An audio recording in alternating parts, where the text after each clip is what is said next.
اللہم صلی علی سیدنا مولانا محمد معدن الجود والکرم وآلہ وصحبہ وبارک وسلم۔ حمد و صلاۃ کے بعد اللہ تعالیٰ اپنے بندوں سے بڑی ہی محبت فرماتا ہے۔ بغیر طلب کے، بغیر دعا کے رزق، مال، اولاد، صحت، عافیت، دوست، احباب، ماں باپ، یہ سب نعمتیں اللہ بغیر طلب کے بندوں کو عطا فرماتا ہے۔ اللہ تبارک و تعالی اپنے بندوں کے حق میں رحمت والے فیصلے کرتا ہے، درگزر والا معاملہ فرماتا ہے۔ جگہ جگہ قرآن مجید میں اللہ تعالیٰ نے اپنے بندوں پر رحمت کرنے کا ذکر فرمایا ہے۔ ان اللہ یغفر الذنوب جمیعا، فرمایا بے شک رب تمہارے سارے ہی گناہ معاف فرما دے گا، تم نا امید نہ ہونا، وہ معاف کر دے گا تمہیں۔ قرآن مجید میں فرمایا ان اللہ بالناس لرؤوف الرحیم، بے شک اللہ اپنے بندوں پر بڑا ہی مہربان اور نہایت ہی رحم کرنے والا، رؤوف اور رحیم ہے، بڑا مہربان ہے، کرم فرماتا ہے۔ اللہ تعالیٰ اپنے بندوں سے بڑا جلد راضی ہو جاتا ہے، وہ اپنے بندوں کو بہت زیادہ مشقت میں نہیں ڈالتا، وہ اپنے بندوں سے اپنی نعمتوں کا بدلہ نہیں چاہتا، بہت سخت مشقت والی عبادتیں نعمتوں کے بدلے نہیں چاہتا، وہ بڑی جلدی رحم فرماتا ہے۔ ماں پیار کرتی ہے اپنے بچے سے، لیکن وہ ناراض بھی ہو جاتی ہے بعض چیزوں پہ، بعض معاملات اس کا دل بھی دکھاتے ہیں، بعض جگہ وہ رو کے یہ بھی کہتی ہے کہ تو نے میری محبت کا کوئی نتیجہ نہیں مجھے دیا، میری ساری کمائی تو نے ضائع کر دی۔ والد بہت ساری جگہوں پہ ناراض ہوتا ہے، شکوہ کرتا ہے، کہتا ہے میری بیماریوں کی، پریشانیوں کی، بڑھاپے کی، کمزوریاں کا سبب بیٹے تو ہی بن گیا، یہ ساری تکلیفیں تو ٹھیک ہو جائیں تو میری شاید عمر بھی بڑھ جائے، صحت بھی ٹھیک ہو جائے، میں زیادہ دیر جوان رہ سکوں۔ ناراض ہوتے ہیں ماں باپ، اسی طرح ماں باپ راضی بھی ہو جاتے ہیں، وہ بڑی جلدی راضی ہو جاتے ہیں۔ میں اکثر کہتا ہوں کہ والد کو راضی کرنے میں 5-7 منٹ لگ جاتے ہیں، اماں تو 1.5-2 منٹ میں راضی ہو جاتی ہے۔ ابا جی کو 5-7 منٹ لگتے ہیں، کئی دفعہ کہنا پڑتا ہے، کوئی دلائل دینے پڑتے ہیں، لیکن والدہ کے لیے تو کچھ بھی نہیں، آپ نیرا جا کے پیروں میں بیٹھ ہی جائیں، کچھ بھی نہ کریں، آپ پورا روئیں، نہ رونے والا منہ ہی بن جائے تو اماں تو نرم ہی نرم ہے، جس وقت جو مرضی آپ کرا لیں ہو گیا۔ اللہ تبارک و تعالی بلا مثال و بلا تشبیہ سمجھانے کے لیے عرض کرتا ہوں، اللہ بھی بعض معاملات میں اپنے بندوں سے ناراض ہو جاتا ہے۔ وہ کہتا ہے میں تکبر کرنے والوں کو پسند نہیں کرتا، وہ کہتا ہے فسادی پسند نہیں ہیں، وہ فرماتا ہے کہ راہوں میں کجی کرنے والے پسند نہیں ہیں، وہ فرماتا ہے کہ بدعہدیاں کرو گے تو میں صبح قیامت تم سے سوالات کروں گا۔ اللہ تبارک و تعالیٰ بہت ساری چیزوں کو ناپسند کرتا ہے، ناراض ہو جاتا ہے، بلکہ نبی پاک صلی اللہ تعالیٰ علیہ وسلم نے فرمایا تم بات کرتے کرتے کوئی ایسا جملہ بول دیتے ہو کہ رب اتنا ناراض ہوتا ہے کہ تمہیں پتہ بھی نہیں ہوتا، تمہارے لیے جہنم کا فیصلہ کر دیتا ہے۔ اس لیے پہلے تولو پھر بولو، خود اپنے لفظوں کی تو تم پہرے داری کرو نا کہ میں کیا کہہ رہا ہوں۔ کوئی ایسا جملہ، کوئی ایسی بات، وارث شاہ مان کری نہ وارثاں دا، کوئی ایسی بات نہ تمہاری زبان سے نکلے۔ اور حضور یہ بھی فرماتے ہیں کہ اس کا دوسرا پہلو بھی ہے، بعض اوقات تم بات کرتے ایسا جملہ کہتے ہو وہ اتنا راضی ہوتا ہے کہ تمہارے لیے جنت کا فیصلہ فرما دیتا ہے۔ مسلمان کو اب یہ حکم ہے، اس ساری گفتگو کا نتیجہ یہ ہے کہ وہ اپنے جذبات پر، خیالات پر، نگاہوں پر، زبان پر، کانوں پر تھوڑی توجہ دے، بے لگام نہ بنے، بے ترتیب نہ بنے، جو طبیعت میں آئے کر نہ گزرے، تھوڑا سا نہ سوچے سمجھے اور تھوڑا سنبھل کے چلے، کبھی ان کاموں کی طرف نہ جائے جن سے رب ناراض ہو جاتا ہے، ان کاموں کی طرف بڑھے جن سے اللہ راضی ہوتا ہے۔ میرے نبی پاک صلی اللہ تعالیٰ علیہ وآلہ وسلم نے ارشاد فرمایا، بعض احادیث میں لفظ یہ ہیں کہ اللہ اپنے بندوں کو دیکھ کے مسکراتا ہے، جو اس کی شان کے لائق۔ جس ترتیب سے ہم مسکراتے ہیں، جس ترتیب سے ہم روتے ہیں، جس ترتیب سے ہم کسی بات کا اظہار تشکر کرتے ہیں، خدا ان باتوں سے پاک ہے۔ اب بہت ساری حدیثوں میں آیا کہ وہ مسکراتا ہے، تو کیا مطلب ہے مسکرانے کا؟ تو علماء تفسیر نے لکھا ہے مسکرانے کا مطلب یہ ہے کہ وہ بڑا ہی راضی ہوتا ہے اپنے بندے سے، بڑا راضی ہوتا ہے، یہ مطلب ہے۔ ایک تو مسکرانے کا مطلب یہ کہ وہ بڑا راضی ہو گیا، بڑا راضی ہو گیا، وہ مسکرا دیا اپنے بندے پہ۔ اور ایک اس کا معنی خود نبی پاک صلی اللہ تعالیٰ علیہ وسلم نے بیان فرمایا۔ مسند امام احمد بن حنبل میں حدیث ہے، حضور سید عالم علیہ السلام سے صحابہ نے پوچھا یا رسول اللہ شہید تو بڑے لوگ ہوتے ہیں، شہیدوں میں افضل کون ہے؟ تو اللہ کے حبیب علیہ السلام فرمانے لگے وہ والا بندہ جو ڈٹ گیا تھا کافروں کے مقابلے میں، وہ ہلا نہیں، پوری طرح ڈٹ کے جو لڑا وہ شہداء میں افضل ہے۔ حضور فرماتے ہیں وہ جنت کے بالا خانوں میں سیر کرے گا اور رب اسے دیکھ کے مسکرائے گا، رب اسے دیکھ کے مسکرائے گا، اللہ تعالیٰ مسکراتا ہے اسے دیکھ کے۔ اور اگلے جملے میں حضور نے وضاحت کر دی، فرمایا جب رب دنیا میں کسی پر مسکراتا ہے نا تو اس کا معنی یہ ہے کہ قیامت میں پھر اللہ اسے حساب کوئی نہیں لے گا۔ جس پر اللہ دنیا میں مسکرا دیا اس سے کوئی حساب، تو وہ کام ڈھونڈنے چاہیے نا جس سے اللہ مسکرائے۔ ویسے کبھی ہم ایسا کرتے ہیں کہ نہیں کہ کسی کو راضی کیا جائے؟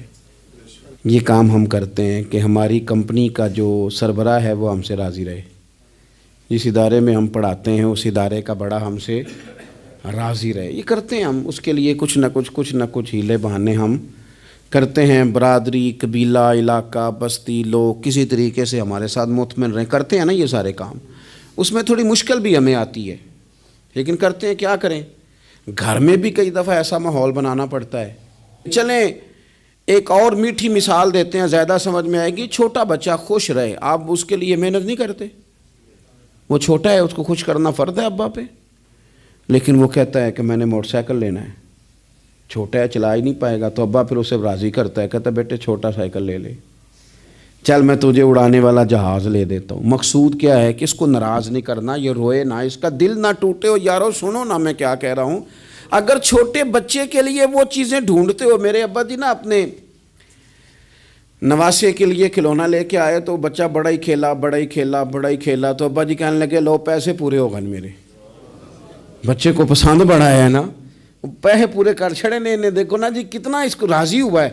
تو انسان کیا کرتا ہے کہ کوشش کرتا ہے چھوٹا بچہ بھی ناراض نہ ہو، تو وہ چیزیں وہ ڈھونڈتا ہے کہ اس کو کیا پسند ہے، چاکلیٹ لے جاؤں، فلاں چیز لے جاؤں، آئس کریم لے جاؤں۔ تو ایک بچے کے لیے، گھر کے لیے، سربراہ کے لیے اتنی محنت کرتے ہو، تو وہ کام بھی ہمیں ڈھونڈ کے تلاش کرنے چاہیے نا جس سے رب راضی ہوتا ہے، اللہ راضی ہوتا ہے۔ بتاؤں وہ کون کون سے کام ہیں؟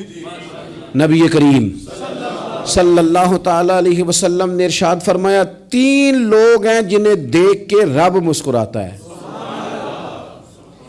یا رسول اللہ صلی اللہ علیہ وسلم وہ کون کون سے؟ تو محبوب فرمانے لگے ایک وہ بندہ ساری مخلوق سوئی ہے، آدھی رات ہے، رات کا پچھلا پہر ہے، اس نے اٹھ کے وضو کر لیا، مصلی پہ کھڑا ہو گیا خدا کی یاد میں، فرمایا اسے دیکھ کے رب مسکراتا ہے جو اس کی شان کے لائق ہے، مسکراتا ہے اللہ۔ یہ تو سونے کا ٹائم تھا، یہ تو گہری نیند آنے کا وقت تھا، رات کا پچھلا پہر، رات پوے تے بے درداں نو نیند پیاری آوے، تے درد منداں نو یاد سجن دی ستیاں وی آن جگاوے، اور ساون کی کالی راتوں میں جب بوندا باندی ہوتی ہے، وہ راتوں کو اٹھ اٹھ روتے ہیں جب خلقت ساری سوتی ہے، اللہ مسکراتا ہے۔ اور سننا میرے بھائی، میرے نبی پاک صلی اللہ تعالیٰ علیہ وسلم فرماتے ہیں جب مسلمان نماز کے لیے صفیں بناتے ہیں نا، ترتیب لگ رہی ہوتی ہے، اب اللہ کی بارگاہ میں کھڑے ہوں گے، قیام کریں گے، رکوع کریں گے، سجود کریں گے، فرمایا جب مومن صفیں بناتے ہیں تو رب دیکھ کے مسکراتا ہے، مسکراتا ہے۔ کمال ہو گئے عروج بندگی کا، جب بندے کو دیکھ کے رب مسکرائے، خدا بندے سے خود پوچھے بتا تیری رضا کیا ہے، مسکراتا ہے۔ اور میرے نبی پاک علیہ السلام فرماتے ہیں جب مجاہد جہاد کے لیے صفیں سیدھی کرتے ہیں، آج تو یہ رب کے نام پہ مرنے ہی آ گئے، یہ صفوں میں کھڑے ہوں گے، ترتیب سے لڑیں گے، ترتیب سے گلا کاٹیں گے کافروں کا یا شہادت لیں گے، فرمایا جب جہاد کے لوگ صفیں بناتے ہیں تو رب انہیں دیکھ کے مسکراتا ہے۔ کتنے نصیبوں والا وہ بندہ ہے جسے دیکھ کے مسکرا دیا۔ او یار کبھی تیرا بیٹا تیرے سامنے مسکرائے نا چھوٹا تو تیرا دل باغ باغ ہو جاتا ہے۔ تیری ماں بیمار کسی ایک دن صحیح طرح ہنس پڑے تو طبیعت خوش ہو جاتی۔ مجھے بتاؤ نا جس کا رب بھی اسے دیکھ کے ہنس پڑے، جو اس کی شان کے لائق ہے، کیا اس بندے کے نصیبیں ہیں، کیا اس کے مقدر ہیں۔ آپ اس مقام پر اپنے آپ کو لائیں۔ اب دیکھیں نا یہ حدیث ہم نے سن لی، اب ہم نے نا اس طرح صفحے نہیں بنانے جس طرح ساری دنیا، اب ذرا صفحے بھی شوق سے بنائیں گے۔ اب ذرا تھوڑا سا شوق پیدا کریں گے، بھئی یہ تو میں وہ کام کرنے لگا ہوں جسے دیکھ کے رب مسکراتا ہے۔ نبی پاک صلی اللہ علیہ وسلم نے فرمایا جب کوئی بندہ توبہ کرتا ہے نا، ہم توبہ کا رٹا لگاتے ہیں، یا اللہ میری توبہ یا اللہ۔ اور توبہ کا تو مطلب یہ ہے کہ پچھلے گناہوں سے پکی توبہ، آج کے بعد یہ غلطی نہ کرنے کا پکا وعدہ۔ تو نے ساری شب برات رو کے گزاری ہے، بتا سویرے جھوٹ جوڑنے کا ارادہ ہے تیرا؟ آج کے بعد رشوت تو نہیں نہ لے گا، ملاوٹ تو نہیں نہ کرے گا، یہ توبہ ہے۔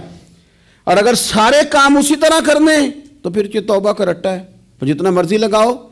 حضرت علی بن ربیعہ رضی اللہ تعالیٰ عنہ فرماتے ہیں میں مولا علی کے ساتھ تھا، مقام حرہ کی طرف جا رہے تھے، حضرت علی نے ہاتھ اٹھا کے دعا مانگی ہماری تعلیم کے لیے، ورنہ حضرت علی ہم صحابہ کو محفوظ عن الخطا تو مانتے ہیں نا۔ ہاتھ اٹھا کے کہا اے اللہ ہمارے گناہ بخش دے، تیرے علاوہ کوئی معاف کرنے والا نہیں۔ اور پھر حضرت علی آسمان کی طرف دیکھا اور دیکھ کے نا حضرت علی بن ربیعہ کو تو مسکرائے۔ حضرت علی بن ربیعہ کہنے لگے حضور مسکرائے کیوں ہو؟ فرمانے لگے ایک دن میں حضور کے ساتھ اسی طرح آیا تھا، اسی طرح حضور نے دعا فرمائی تھی ہماری تعلیم کے لیے، اور پھر حضور مجھے دیکھ کے مسکرائے تھے اور فرمایا جب کوئی بندہ رب کی بارگاہ میں اس طرح استغفار کرتا ہے تو رب مسکراتا ہے، اور مسکرا کے فرماتا دیکھ لو میرے بندوں کو پتہ ہے کہ میرے علاوہ معاف کرنے والا کوئی نہیں، انہیں پتہ ہے، تم اس کی بارگاہ میں رجوع تو لاؤ، آؤ تو صحیح دو آنسو لے کر۔ اقبال کہتے ہیں کہ موتی سمجھ کے شان کریمی نے چن لیا، قطرے دو گرے میرے ار کے انفال کے، دو میں نے آنسو بہائے تھے تو اس کے کرم نے تو موتی سمجھ کے چن لیے۔ سنو نا حضور اس استغفار کو اللہ کو یار رات کو توبہ کر کے سونا چاہیے ہمیں۔ کچھ غلطیاں ہم کرنا نہیں چاہتے پر ہم سے ہو جاتی ہیں، کچھ دل ہم توڑنا نہیں چاہتے پر وہ ٹوٹ جاتے ہیں، ہماری مجبوری ہوتی ہے ٹوٹ جاتے ہیں۔ رات کو اس کی بارگاہ میں ہاتھ باندھ کے کشکول طلب دراز کر کے خوب استغفار پڑھنا چاہیے کہ مالک بندے ہیں نا کیا کریں، نفس کا ساتھ ہے، دنیا کا ساتھ ہے، خواہشات نفسانیہ، مالک معاف کر دے۔ درد سے توبہ، رسم نہ ہو، کہانی نہ ہو، لفظ نہ ہو، جملے نہ ہوں، اور جناب ایسے لوگوں کے بیچ بڑے ہاتھ باندھ کے اور بڑا کوئی ضرورت نہیں، آپ اکیلے اپنی چارپائی پہ بستر کے اندر منہ دے کے بھی درد سے کہیں گے نا معاف کر دے تو وہ تو مہربانی بڑا ہے۔ میرے نبی پاک صلی اللہ علیہ وسلم مثال دیتے ہیں، فرمایا ایک آدمی صحرا میں جا رہا ہے، صحابہ سے حضور خطاب کر رہے ہیں، فرمایا ایک آدمی صحرا میں جا رہا تھا، اس نے اپنی اونٹنی پہ کھانا پانی پیسے ہر چیز رکھی ہوئی تھی، صحرا تھا بہت بڑا، درمیان صحرا کے گیا تو تھوڑا سا سستانے کے لیے آرام کرنے کے لیے اونٹنی سے نیچے اترا۔ اب اس نے اونٹنی کی لگام اونٹنی کی نکیل اپنے سرہانے کے نیچے رکھی، ہاتھ کے ساتھ پکڑی اور سو گیا۔ تھوڑی ہی دیر کے بعد جب اس کی آنکھ کھلی تو دیکھا اونٹنی غائب ہے۔ صحرا میں وہ پیدل نہ آگے جا سکتا ہے نہ پیچھے جا سکتا ہے، نہ دائیں نہ بائیں، کھانے کو روٹی نہیں، پینے کو پانی کا قطرہ نہیں، تھوڑا ادھر بھاگا ادھر بھاگا، تھک گیا۔ کریم محبوب فرماتے ہیں وہ پوری طرح نڈھال ہو گیا اور مایوس ہو گیا، معاذ اللہ، مایوس ہو کے دوبارہ اسی جگہ آ کے لیٹ گیا جہاں پہلے لیٹا تھا، انتظار کرنے لگا کہ اب موت ہی آئے گی، آخری وقت ہے، اب نہ میں پیدل یہ صحرا کراس کر سکتا ہوں، نہ پیچھے جا سکتا ہوں، نہ کھانا ہے نہ پانی ہے، سوائے موت کے کوئی سہارا نہیں۔ حضور فرماتے ہیں وہ رستے میں دوبارہ لیٹ گیا، اچانک اس نے رخ بدلا تو اونٹنی سامنے کھڑی تھی۔ حضور نے صحابہ سے پوچھا بتاؤ نا اسے بھلا کتنی کو خوشی ہوگی؟ یا رسول اللہ جسے نئی زندگی مل گئی ہے۔ آپ دیکھیں نا سارے ڈاکٹروں نے کہہ دیا کہ اس کے تو گردے معدہ جگر ہر چیز ختم ہے، گھر لے جاؤ خدمت کرو، ہر طرف پریشانی ہے. وہ بندہ بھی سمجھ گیا ہے کہ آخری وقت آ گیا, کل جاؤں پرسوں جاؤں, تیاری ہو گئی, سب لوگ آ گئے, باہر والے بھی آ گئے, یہ ماحول ایک عجیب رنگ اختیار کر گیا. اچانک ایک ڈاکٹر نے آ کے کہا نہیں غلطی لگ گئی تھی. مجھے بتائیے انداز کیا ہوتا ہے؟ بغیر دوائی کے بندہ اٹھ کے کھڑا نہیں ہو جاتا. او میں تو بچ گیا ہوں. نبی پاک صلی اللہ علیہ وسلم فرمانے لگے اس کی اونٹنی مل گئی. بتاؤ بھلا اسے کتنی خوشی ہوگی. یا رسول اللہ وہ تو دوبارہ دنیا میں آ گیا. حضور فرمانے لگے اسے کچھ بھی خوشی نہیں ہوئی. جب کوئی رب کا گناہ گار بندہ آ کے توبہ کرتا ہے, رب کو اس سے کئی گنا زیادہ خوشی ہوتی ہے. میرا بندہ آ گیا ہے, میرا بندہ آ گیا ہے, میرے گھر آ گیا. اس نے آنسو بہائے ہیں. اس نے کہا اللہ میں تیرا ہی ہوں, تیرا ہی رزق کھاتا ہوں, تیری ہی زمین پہ رہتا ہوں, تیرے نام سے میری سانسیں چلتی ہیں. وہ آ گیا. فرمایا اس اونٹنی والے سے زیادہ رب کو خوشی ہوتی ہے جب گناہ گار آ کے توبہ کرتا ہے. گناہ گاروں کے آنسو اس کی بارگاہ میں بڑے مقبول ہیں, لیکن ہم رسم ادا کرتے ہیں, توبہ نہیں کرتے. ہم اپنے آپ کے ساتھ دھوکہ کرتے ہیں, جھوٹ بولتے ہیں. ہم بندہ کوئی ناراض ہو جائے تو ہمیں کو نہیں نیند آتی, اس کے گھر چلے جاتے ہیں. ہم اپنے سارے رشتوں کو, تعلقات کو مینٹین کر کے رکھنے کے عادی ہیں. ہمیں پتہ ہے کہ وہاں میں نہیں جا سکا تو بیٹا بھیجتا ہوں, فلاں شادی پہ میں نہیں جا سکا تو بھتیجا بھیجتا ہوں, بھائی بھیجتا ہوں. ہر تعلق کا ہم نے خیال رکھا کوئی روٹھ نہ جائے. لیکن کمال ہے نا, یہ نہیں سوچا کہ اگر رب روٹھ گیا تو, جب وہ روٹھ جائے نا تو سارے رشتے بھی بندے کے پاس موجود ہوں تو کوئی کارآمد نہیں ہوتا. پھر کروڑوں روپیہ جیب میں ہوں تو ڈاکٹروں کی دوائیاں اثر نہیں کرتی. وہ روٹھ جائے تو پھر انسان اس طرح سے پھسلتا ہے کہ بڑے بڑے اس کے پاس دروازے ہوتے ہیں پر کسی جگہ اس کا ہاتھ نہیں لگتا. خدا را خیال کریں, دنیا روٹھتی ہے تو روٹھ جائے, رب رسول ناراض نہ ہونے پائیں, اس کا خیال کریں. حضور فرماتے ہیں وہ مسکراتا ہے, اسے خوشی ہوتی ہے جب کوئی اس کا بندہ اس کی طرف رجوع کرتا ہے. میرے عزیزو, رسول پاک صلی اللہ تعالی علیہ وسلم نے ان لوگوں کے تذکرے کیے جنہیں دیکھ کے رب مسکراتا ہے. ہم نا گناہ گاروں پر بھی فتویٰ دینے میں جلدی کرتے ہیں اور نیکی پر بشارت دینے میں بھی جلدی کرتے ہیں, حالانکہ یہ ہماری ذمہ داری نہیں. پتہ نہیں اللہ تعالیٰ کس کو کب توفیق توبہ دے کے اپنے قریب کر لے, لیکن بڑی جلدی ہے, بڑی جلدی فتویٰ دینے میں. اور یہ فتویٰ صرف مفتیوں کا نہیں رہ گیا, یہ میری طرح کے, آپ کی طرح کے ڈھیروں لوگ ہیں جنہوں نے جیبوں میں فتوے ڈالے ہوئے. بھئی آپ نے کیوں ذمہ داری لے لی ہے جنت میں داخل کرنے کی اور نکالنے کی؟ یہ تو میرے رب کریم کا کرم ہے, وہ جس کو چاہے جب چاہے جتنا چاہے عطا کرے. لیکن کچھ لوگ نا بڑے پکے ہو گئے ہیں کہ شاید جو میں سوچ رہا ہوں وہی درست ہے. کبھی کبھی کچھ چیزیں عجیب بھی ہوتی ہیں, لہذا خدا کی رحمت پر بھروسہ کر کے بات کرنی چاہیے. اپنی مرضی کے فتوے نہیں داغنے چاہیے. وہ دیکھو جی فلانا بندہ یوں کر رہا ہے, آپ کو پتہ ہی نہیں پوری بات کا, آپ کو علم ہی نہیں پوری بات کا. حضرت بہاءاللہ نقشبند بخاری رحمۃ اللہ علیہ فرماتے ہیں میں حج کرنے گیا تو وہاں میں نے ایک آدمی کو کروڑوں کا کاروبار کرتے دیکھا تو میرے دل میں خیال ہے یہاں بھی اللہ اللہ کرنی چاہیے تھی, دنیا داری کر رہا ہے. لیکن فرماتے ہیں حج سے فارغ ہوئے تو میں نے دیکھا وہی بندہ سارا کچھ رب کی بارگاہ میں خیرات کر رہا ہے, اور سینکڑوں غریب حاجی ہیں جن کو پورے خرچے دے رہا ہے. تو میں نے وہیں اپنی سوچ سے توبہ کی کہ میں کہاں تھا. بڑی جلدی کھڑے نہ ہو جائیں. حضرت حسن بصری رحمۃ اللہ تعالیٰ علیہ ارشاد فرماتے ہیں کہ میں دریا کے کنارے گیا تو وہاں میں نے ایک شخص کو دیکھا, وہ اپنی ایک خاتون کی گود میں سر رکھ کے بیٹھا اور قریب ایک بوتل بھی پڑی ہے. میرے دل میں معاذ اللہ خیال آیا کہ دیکھو کس انداز میں ایک عورت کے ساتھ یہ ہے اور پاس بوتل بھی پڑی ہے, جانے شراب ہے. کہتے میں سوچ ہی رہا تھا کہ اچانک کی کشتی آ رہی تھی دریا میں, وہ ہچکو لے کھائے, کشتی میں 4-5 لوگ تھے, وہ دریا میں ڈوبنے لگے. وہ آدمی تیزی سے اٹھا, دریا میں چھلانگ لگائی, پہلے ایک کو نکالا, پھر دوسرا نکالا, پھر تیسرا نکالا. ایک بندہ رہ گیا, کہنے لگا حضور مجھے تو آپ نے گناہ گار سمجھا ہے, میں تو بڑے غلط انداز میں یہاں بیٹھا ہوں, آپ نے جو سوچا. چلیں یہ چوتھا بندہ آپ نکالنا ہے, کرے نا یہ کام, کرے نا یہ کام. بڑے بھولے بھالے بڑے اللہ والے, ریاض آپ کو بس ہم ہی جانتے ہیں. اتنی جلدی فتویٰ. حضرت حسن بصری فرماتے ہیں میں پشیمان ہوا, میں نے کہا مجھے تیرنا نہیں آتا، تو دیر نہ کر، چوتھا ڈوب نہ جائے۔ کرتے اس نے چھلانگ لگائی، چوتھا بھی نکال لایا اور کہنے لگا حضرت آپ نے جلدی کی سوچنے میں، یہ بی بی میری ماں ہے اور یہ سرکے کی بوتل ہے۔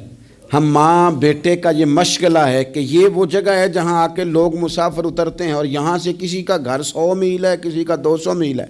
ہم صبح سرکہ، کھجوریں، روٹیاں لے کے یہاں آتے ہیں، مسافروں کی نوکری کرتے ہیں، کوئی پریشان ہو تو مدد کرتے ہیں۔ حضرت خواجہ حسن بصری فرماتے ہیں میں نے معافی مانگی، ان سے بھی مانگی، رب سے بھی مانگی۔ انہوں نے مانگ لی نا بزرگ تھے، پر ہم کو نہیں تیار مانگنے کو۔ ہم ہر وقت بدگمانیاں، وہ فلانا فلانے جرم کرتا تھا، میں اسے اب کیسے نیک مان لوں؟ بھئی اب وہ نمازی ہے، خدا کے گھر آتا جاتا ہے، اب اللہ کی بارگاہ میں حاضر ہوتا ہے، جب رب نے معاف کر دیا تو بھی سوچ بدل جا۔ سنیں حضور کیا فرماتے ہیں۔ نبی پاک صاحب الاخلاق صلی اللہ تعالی علیہ وسلم فرماتے ہیں، مسند امام احمد بن حنبل دیکھیے، فرمایا رب اس وقت بڑا ہی مسکرائے گا جب قاتل بھی جنت میں جائے گا، مقتول بھی جنت میں جائے گا۔ یا رسول اللہ مقتول تو گیا، یہ قاتل کیسے چلا گیا؟ حضور فرماتے ہیں جائے گا، اور جائے گا اور رب مسکرائے گا، جو اس کی شان کے لائق ہے۔ یا رسول اللہ کس طرح؟ تو نبی پاک صلی اللہ علیہ وسلم فرمانے لگے اس نے ایک مومن کو قتل کیا تھا، وہ شہید ہو کے جنت میں چلا گیا، اب اللہ نے بعد میں اسے توبہ کی توفیق دے دی۔ پہلے اس نے کلمہ پڑھا، پھر یہ میدان میں اترا، کافروں سے لڑا، یہ شہید ہوا، رب نے اسے بھی جنت دے دی۔ قاتل بھی جنت میں، مقتول بھی جنت میں، اور بات اتنی انوکھی ہے کہ رب دیکھ کے مسکرا رہا ہے، جو اس کی شان کے لائق ہے۔ ہم جلدی میں ہیں، ہم انتظار نہیں کر رہے کہ شاید توبہ کر جائے، ہم انتظار نہیں کر رہے، لیکن میرے عزیز اتنی جلدی نہ کریں۔ سوچوں کا صاف ہونا، ذہنوں کا پاک ہونا، اور لوگوں کے بارے میں گمان کا اچھا ہونا۔ آپ کسی نفسیات کے ڈاکٹر کے پاس چلے جائیں، اسے کہیں ٹینشن بڑی ہے، میں ان کے مضامین پڑھتا رہتا ہوں، وہ سب سے پہلا سبق آپ کو یہ پڑھائیں گے کہ اچھا سوچا کریں۔ اچھا سوچنے سے بندہ تندرست رہتا ہے۔ کس سے بندہ تندرست رہتا ہے؟ ہیں جی واقعی، یعنی اس والے پڑوسی کے بارے میں بھی اچھا سوچنا ہے، گھر میں اس والے کے بارے میں بھی، چھوٹے بھائی کے بارے میں بھی اچھا سوچنا ہے، اور بڑے کے بارے میں بھی اچھا ہی سوچنا ہے۔ یعنی اپنی برادری قبیلے کے بارے میں بھی اچھا سوچیں، جو قبیلے کا نہیں اس کے بارے میں بھی چلیں تھوڑا سا اچھا سوچ لیں۔ اپنے بارے میں تو اچھا سوچا ہے بڑا، میں کہتا ہوں کہ ہم اپنی غلطیوں سمیت اپنے آپ سے بڑا پیار کرتے ہیں، اور دوسرے کی ایک غلطی نظر آ جائے تو ہمیں گھین آنے لگ جاتی ہے۔ آپ جلدی نہ کریں، مالک نے موقع دیا ہے بندوں کو، نہ وہ کسی کا رزق چھین رہا ہے، نہ سانسیں چھین رہا ہے، وہ اپنی زمین پہ چلنے بھی دے رہا ہے، رہنے بھی دے رہا ہے۔ تو جب اس نے موقع دیا ہے آپ بھی تھوڑا موقع دیں، اللہ بڑا کریم ہے، دروازے کھولے گا، اس کے بندے اس کی بارگاہ تک پہنچیں گے۔ بدگمانیاں، اور پھر بدگمانیوں کا عروج، اور اس لیول تک جا کے بات کر دینے کا جہاں سے خوف آئے کہ یار یہ بات نہیں کرنی چاہیے تھی۔ رسول کائنات سرور دو عالم صلی اللہ تعالی علیہ وسلم فرماتے ہیں کہ اللہ مسکراتا ہے۔ دیکھو ہمارے ہاں نا ایک اور بھی مسئلہ بن گیا ہے، میں نے کچھ لوگوں کو نا پکا، میرے پیارے ہیں، محبت ہے مجھے، تو میں چونکہ آپ میری کلاس ہیں، میں مشاہداتی اور تجرباتی باتیں بھی کر لیتا ہوں، اسی کی روشنی میں کئی دفعہ گفتگو بھی تیار کرتا ہوں۔ کچھ لوگوں نے نا پکا ذہن بنا لیا یہ کہنے کا کہ ہاتھ بڑا تنگ ہے، پکا، آپ جس وقت پوچھ لیں ان کا ہاتھ اور بڑا ہی زیادہ تنگ ہے۔ آپ یقین کریں، بہن کا جو خاوند ہے وہ کہہ رہا ہے جا حصہ لے کے آ، تیرے بھائیوں کی کمائی تو نہیں، تیرے ابا کی ہے، لے کے آ۔ وہ بیچاری اس کی منتیں کر رہی ہے، کہتی ہے اگر جاؤں گی نا تو وہ کہیں گے حصہ لے جا، آج کے بعد ہمارے گھر نہ آنا، میرا دروازہ نہ بند کرو، مہربانی کرو۔ اور بھائی سے بات کرتی ہے تو کہتا ہے ہاتھ ہی بڑا تنگ ہے، جب ٹھیک ہوگا تو دے دوں گا۔ نہ کریں یہ ظلم، ہمارے اپنے تڑپتے رہتے ہیں اور ہماری دولتیں اندر پڑی رہتی ہیں، ہمارے اپنے چھوٹی چھوٹی ضروریات کے لیے پریشان ہوتے ہیں، لیکن ہم بڑے بڑے بہانے ہیں ہمارے پاس، کہتے ہیں یہ نکما ہے، یہ نکھٹو ہے، یہ کام نہیں کرتا، اس میں فلانا ہے، بے فلانا ہے، بلہذا میں نے نہیں ساتھ چلنا۔ اظہار جب آپ کے اندر پیدا ہوتا ہے نا، اظہار جب کسی کے لیے آپ حساس ہوتے ہیں تو آپ کو بھی سرور حاصل ہوتا ہے۔ نہ کریں یہ کام کہ آپ کو اللہ نے وسعت دی ہے اور ہر وقت آپ ہاتھ تانگ ہونے کا رونا رو رہے ہیں۔ ہر وقت آپ یہ کہہ رہے ہیں میں بڑی آزمائش میں ہوں، جب خدا نے آپ پہ نہیں ڈالی تو اتنے جھوٹ بولنا صرف اس لیے کہ میرے پیسے بچ جائیں، صرف اس لیے کہانی سنانا کہ حالات میرے بڑے خراب ہیں کہ کوئی بندہ میرے سے کوئی تھوڑا بہت قرض نہ مانگ لے۔ سنو، نبی پاک صلی اللہ علیہ وسلم کے پاس مہمان آ گیا، بخاری مسلم ہے، حضور نے ازواج مطہرات کے گھروں میں پیغام بھیجا، کچھ چیز ہے ضیافت کے لیے؟ یا رسول اللہ کچھ بھی نہیں، یہ دو جہاں کے شاہ ہیں اور پاس کچھ رکھتے نہیں، دو جہاں کی نعمتیں ہیں ان کے خالی ہاتھ میں۔ یا رسول اللہ کوئی چیز بھی نہیں۔ حضور نے صحابہ کے مجمع پہ نظر ڈالی، یا رسول اللہ صلی اللہ علیہ وسلم حکم ہو، تو حضور فرمانے لگے تم میں سے کوئی بندہ ہے جو اسے گھر لے جائے روٹی کھلائے؟ ایک صحابی اٹھے فوراً، حضور میں لے کے جاتا ہوں کھانا کھلاتا ہوں۔ فرماتے ہیں میرے گھر میں صرف بچوں کا کھانا تھا، یہ نہیں کہ فریزر بھرا ہوا ہے نعمتوں سے، صرف بچوں کا کھانا، یہ نہیں کہ کسی کو دیکھ کے اپنی ہنڈیا پہ برتن دے لیا، صرف بچوں کا کھانا۔ کہتے ہیں گھر گیا، بیوی سے کہا کیا کیفیت ہے؟ کہنے لگی بچوں کی روٹی ہے۔ میں نے کہا بچے سلا دے، صبح ناشتہ کر لیں گے۔ تو کہنے لگی آپ کیا کھائیں گے؟ تو میں نے کہا نہ میں کھاؤں گا نہ تو کھائے گی، مہمان جو نبی پاک کا ہے۔ کہا اچھا، اب ذرا تجویز دیکھو میاں بیوی کی سوجھی آپس میں۔ کہتے ہیں کھانا لگا دینا، کیونکہ ایک آدھ بندے کا کھانا ہے۔ اپنی غربتوں کا ہر جگہ اظہار کرنا، رونا رونا، یہ دیکھو غربت کیسے چھپائی جا رہی۔ اس کو کہا نہیں کہ چل تو تھوڑا رحم کھا، تو آیا ہے تو تھوڑا رحم کھا، یہ نہیں کہا۔ کہا اٹھ کے نا تو کھانا رکھنا اور اٹھ کے نا چراغ ٹھیک کرنے کے بہانے بجھا دینا۔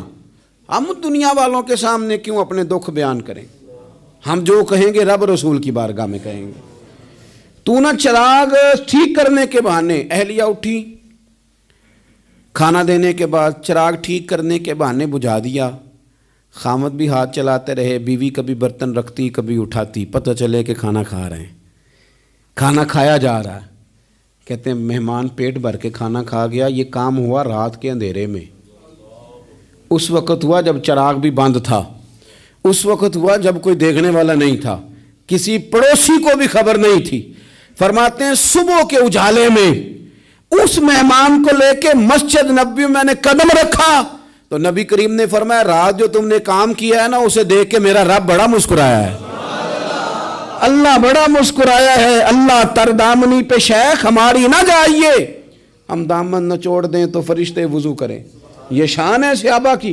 نبی کریم علیہ السلام نے فرمایا رب رات مسکرایا تیرا یہ انداز دیکھ کے، اور اس نے قرآن نازل کیا وَيُؤْثِرُونَ عَلَىٰ أَنفُسِهِمْ وَلَوْ كَانَ بِهِمْ خَصَاصَةٌ۔ کچھ لوگ وہ ہیں جنہیں بڑی بھی ضرورت ہو تو دوسروں پر اثار کر دیتے ہیں، قربانی دے دیتے ہیں۔ رب مسکرایا ہے، اندر پیسے رکھے ہوئے ہیں، اندر پیسے رکھے ہوئے ہیں، اور بہن آ کے منت کر رہی ہے کہ بھائی حالات بڑے خراب ہیں، تھوڑی سی مہربانی کر۔ تو کہتے ہیں بہن پردہ یہ ہے بس، کیسے بتاؤں تجھے حالات، تجھے کیا بتاؤں کام کتنی مشکل سے چلتا ہے، یہ پردہ یہ بس۔ بہرحال اگر تو نے کہا ہے نا 50,000 تو میں زیادہ نہیں کوئی 20 کو دے دوں گا تجھے، وہ بھی خاصی نیکی کر کے، وہ بھی بتا سکھا کے۔ رات اماں پہ علیحدہ سے احسان چڑھاؤں گا، ابا پہ علیحدہ سے چڑھاؤں گا کہ تمہاری بیٹی کے ساتھ تعاون کر رہا ہوں، سارے علاقے کو ویسے ہی بتاؤں گا۔ اور وہ غریبنی بیچاری 20,000 لے کے گھر گئی ہے، پہ سفارشیں کر رہی ہے کہ مہربانی کرو۔ میں نے ایسے بھی دیکھے ہیں جو پہلے بیوی کو پکڑاتے ہیں، تو دے، اس لیے کہ پھر وزیر اعظم تو ڈنڈا نکال لے گا تو بڑا مشکل ہو جائے گا پھر گھر میں رہنا، لہذا وہ یہ تو آگے لگ۔ یہ کیا لہجہ ہے آپ کا؟ یہ تو کسی کو بھی دیں تو چھپا کے دینے کا حکم ہے، کسی کو بھی دیں تو ہمیں حکم یہ ہے کہ سیدھے ہاتھ سے دینا ہے، الٹے کو خبر۔ اور یہ جو بالکل ہی اپنے ہیں ان پر تو پردہ پوشی آپ کے لیے ویسے ہی ضرورت تھی۔ میرے عزیز، رب مسکراتا ہے۔ میرے نبی پاک علیہ السلام نے یہ اعمال ہمیں بتائے جن پر اللہ مسکراتا ہے، خوش ہوتا ہے۔ اور بعض لوگوں کو حضور نے نامینیٹ کیا۔ حضرت سعد بن معاذ رضی اللہ تعالیٰ عنہ عظیم صحابی تھے، یہ وہ خوبصورت صحابی ہیں جن کے جنازے کو کندھا میرے نبی پاک نے عطا فرمایا، حضور نے کندھا عطا فرمایا۔ کمال ہو گئی، نرخ بازار محبت کا انوکھا ہی ہو گیا، خود خریداروں میں شامل آ کے مولا ہو گیا۔ حضور نے کندھا دیا۔ حضرت سعد بن معاذ رضی اللہ تعالیٰ عنہ کا جب جنازہ اٹھا، ان کی والدہ رو پڑی، بڑے درد سے روئی، ماں تھی نا، ان کی آواز جب حضور تک گئی تو نبی پاک نے فرمایا آنسوؤں کو روک لے، آواز کو کم کر لے، تیرے بیٹے کی تو جب روح پرواز ہوئی ہے تو رب مسکرایا ہے۔ جس کے آنے پہ رب راضی ہو مسکرا دے جو اس کی شان کے لائق ہے۔ یہ تو وہ لوگ ہیں کہ جن کے جانے پر نا رب، وہ کسی نے کہا تھا کہ میرے مرنے پہ ہر سو شور مچ جائے گا، دیکھو گے میرے مرنے پہ ہر سو شور تمہیں پتہ چل جائے گا جب ہم جائیں گے، میرے مرنے پہ ہر سو شور مچ جائے گا دیکھو گے، اور کہنے الوداع سرکار خود تشریف لائیں گے۔ اور درویش کہنے لگے بعد مرندے مکھڑا میرا ہو جاوے جے تازہ، پھر سمجھ لینا محبوب میرے نے آن پڑے ہے جنازہ۔ اور عاشق کا جنازہ ہے، ذرا دھوم سے نکلے اور محبوب کی گلیوں سے ذرا گھوم کے نکلے۔ فرمایا کہ ان کے تو جانے پہ رب کریم، اور حضور نے ایک دعا بھی دی۔ حضرت ابو طلحہ، حضرت طلحہ رضی اللہ تعالیٰ عنہ صحابی تھے، ان کا وصال ہو گیا تو حضور نے دعا بھی دی۔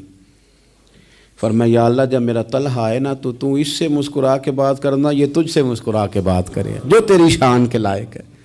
تو اللہ تعالیٰ غائب درجے راضی ہوتا ہے۔ ایک دفعہ پھر بات دہراتا ہوں، جو میدان میں ڈٹ کے شہید ہو رب اسے دیکھ کے مسکراتا ہے جو اس کی شان کے لائق۔ جو توبہ صحیح کریں سچی کریں رب انہیں دیکھ کے مسکراتا ہے جو اس کی شان کے لائق ہے۔ جو نماز کے لیے صفیں بنائے رب انہیں دیکھ کے مسکراتا ہے۔ جو جہاد کے لیے صفیں بنائے رب دیکھ کے مسکراتا ہے۔ جو لوگ صبح پچھلے پہر اٹھ کے عبادت کریں رب انہیں دیکھ کے مسکراتا ہے۔ اور جو کبھی کبھی بھوکے رہ کے دوسروں پر قربان کر کے احسار کر دیں رب انہیں دیکھ کے مسکراتا ہے۔ بہت بڑی فضیلت ہے۔ اللہ ان سارے کاموں میں سے کسی ایک کام پہ ہمیں بھی لگا دے تاکہ یہ بڑی فضیلت اللہ تعالی ہم گناہ گاروں کے حصے میں بھی فرما دے۔ آخر دعوانا عشق سرکار سے دل جسے نے سنوارا ہوگا، اس کی قسمت کا بلندی پہ ستارہ ہوگا، اس کی قسمت کا بلندی پہ ستارہ